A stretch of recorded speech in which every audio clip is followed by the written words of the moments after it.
Fala aí, minha galerinha, como é que vocês estão? Satisfação imensa estar falando aqui com vocês. Sou o professor Harrison dos Santos e hoje a gente inicia mais um conteúdo. Nós iremos estudar agora sobre a República Velha.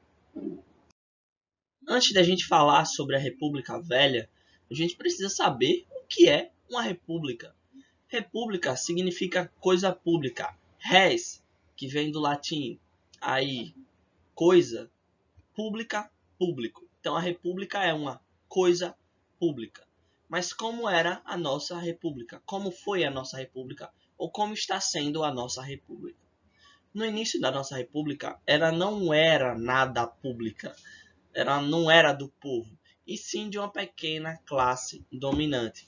Então, o início da nossa república vai ficar marcado como uma república oligárquica. Então, pouco vai se alterar para as classes menores, para as pessoas pobres, para os ex-escravos. Pouca coisa irá se alterar.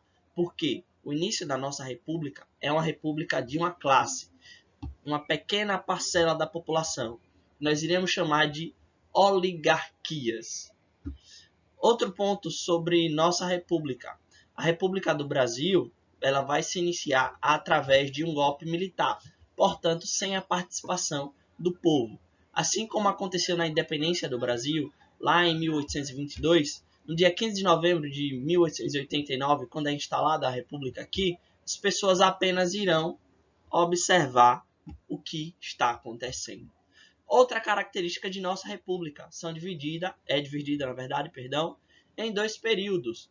Primeiro período, que se estende de 1889 a 1894, como República da Espada, que são militares que vai ficar no poder, são dois. E nós iremos ter também aí agora a República Oligárquica, ou República do Café com Leite, que vai do ano de 1894 até 1930, quando há a Revolução de 30 e Getúlio Vargas consegue chegar até o poder. Agora, como é que foi instalada essa república no Brasil e por que foi instalada uma república no Brasil? Primeiro, a gente vivia outra forma de governo, que era o império. O que é que estava acontecendo nesse império? Nosso império foi formado lá no ano de 1822, com Dom Pedro I, quando ele proclama a independência do Brasil. O Império do Brasil ele estava um pouco atrasado em relação à Europa ou alguns países vizinhos do nosso continente. Porque o Brasil era o único império ao lado de repúblicas. Então, na América do Sul e no restante da América, o que a gente vai ter? Várias repúblicas e só o Brasil como um império. E esse império do Brasil era um império muito agrário, relacionado então às atividades econômicas agrárias. Não era um país que estava se urbanizando, que estava se industrializando. Não, era um país que estava um pouquinho atrasado em relação aos outros países da América e em relação à Europa Ocidental. Essa vai ser, uma das causas aí para o início dessa república.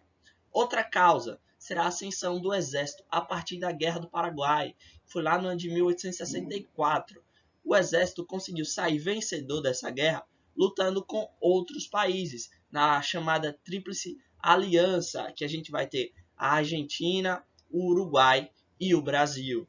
Então, o Uruguai e a Argentina eram repúblicas e o Brasil era um império. E os militares que foram lutar nessa Guerra do Paraguai tiveram contato com alguns negros que faziam parte do exército do Brasil, do Império Brasileiro, tiveram contato aí com vários republicanos e por conta disso a ideia deles irão cada vez mais ser fomentada por novas coisas. A partir do momento em que ele está na Guerra do Paraguai, está lutando, tem um êxito, está tendo contato com novas pessoas e com novas ideias. Eles queriam um aumento dos seus salários, por exemplo, queriam uma maior participação política, e isso acabou não acontecendo.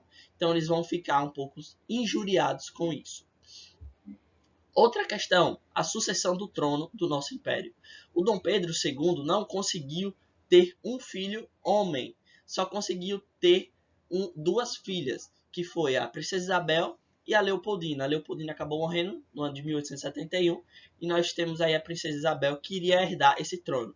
E outro problema, A princesa Isabel, ela era casada com o Conde Deu. E o Conde Deu era um conde francês. Isso ocasionava um problema, porque as pessoas tinham medo desse conde tomar o lugar da princesa Isabel quando assumisse o trono. Então a questão de sucessão do trono também vai ser um problema muito grande aí para o Império e para dar início a essa república. Outra questão, a abolição da escravidão, lá no 13 de maio de 1888, após a assinatura da Lei Áurea. O que é que vai acontecer? Desde a colonização do Brasil até o Império, a escravidão fez parte do Brasil. Muitos historiadores falam, muitas pessoas falam, que foi a escravidão, que foi os negros que sustentaram o Império do Brasil durante todo o tempo em que ele existiu. E a partir do momento em que a escravidão cai, o Império também cai, um ano depois. A escravidão acaba em 1888, o Império acaba em 1889. E o que é que vai acontecer? Os grandes proprietários, cafeicultores, pessoas que trabalhavam aí com a cana-de-açúcar, eles precisavam dessa mão de obra do escravo. E a partir do momento em que é assinada a Lei Áurea, esses grandes proprietários não foram indenizados. Eles não ganharam dinheiro algum, perderam a mercadoria, porque o escravo era uma mercadoria.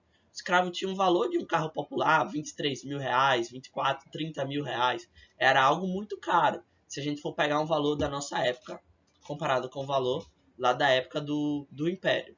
Enfim, essa falta de indenização acabou ocasionando uma coisa, que é os republicanos de última hora. Quem são esses republicanos de última hora? São os grandes proprietários que não foram indenizados quando acabou a escravidão.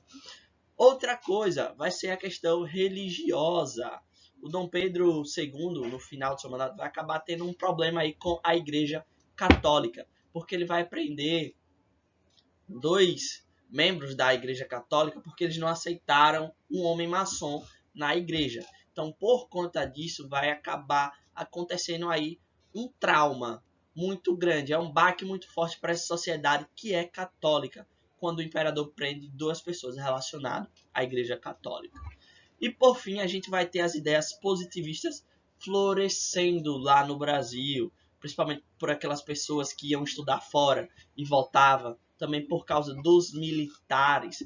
E a gente vai ter aí a formação de 2 partidos, que é o Partido Republicano de São Paulo e o Partido Republicano de Minas Gerais.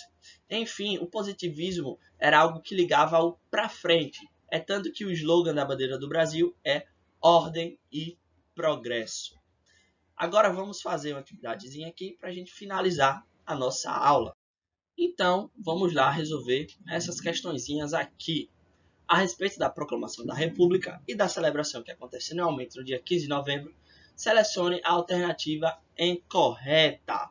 Eu vou ler as alternativas e já vou explicando para vocês sobre a proclamação da República. Alternativa A. 15 de novembro é considerado um feriado nacional? Sim, vocês devem responder sim. Está correta essa alternativa. Dia 15 de novembro é o dia que vai ser proclamado a República Brasileira. Alternativa B. No dia 15 de novembro de 1889, o Marechal Deodoro da Fonseca prendeu o primeiro-ministro do Brasil, o Visconde de Ouro Preto. Sim, ele prendeu o Visconde de Ouro Preto antes da proclamação da independência. Letra C. A família real que governava o Brasil desde 1822 foi expulsa do país? Sim, elas foram expulsas do país. No primeiro momento, eles foram expulsos, poderiam até voltar. Só que o imperador Dom Pedro II, ex-imperador, agora o Pedro de Alcântara, ele não aceitou a indenização em que o novo governo queria dar para ele. O novo governo queria dar uma quantidade de dinheiro para ele viver lá na Europa. E ele poderia voltar para o país. Só que ele não aceitou isso. Como uma forma de protestar contra esse não aceito do imperador, então os republicanos que estavam no governo vão proibir aí a volta de Dom Pedro II e da família real para o Brasil. Vamos lá, letra D. Então a alternativa C está correta, certo? Letra D. Ponto de partida da insatisfação dos militares com a monarquia foi a Guerra do Paraguai? Sim, como eu falei, a Guerra do Paraguai vai trazer novos pensamentos para esses militares que estavam nessa guerra, principalmente pelo contato com os republicanos. Alternativa E. Houve extensa participação popular nos eventos da proclamação da República? Não, não houve. como em 1822, no ano de 1889, a população apenas assistiu ao que acontecia e viu o império caindo e sendo instaurado uma república que é para ser algo público e acabou não sendo. Um beijo para todos vocês e até o nosso próximo encontro. Tchau!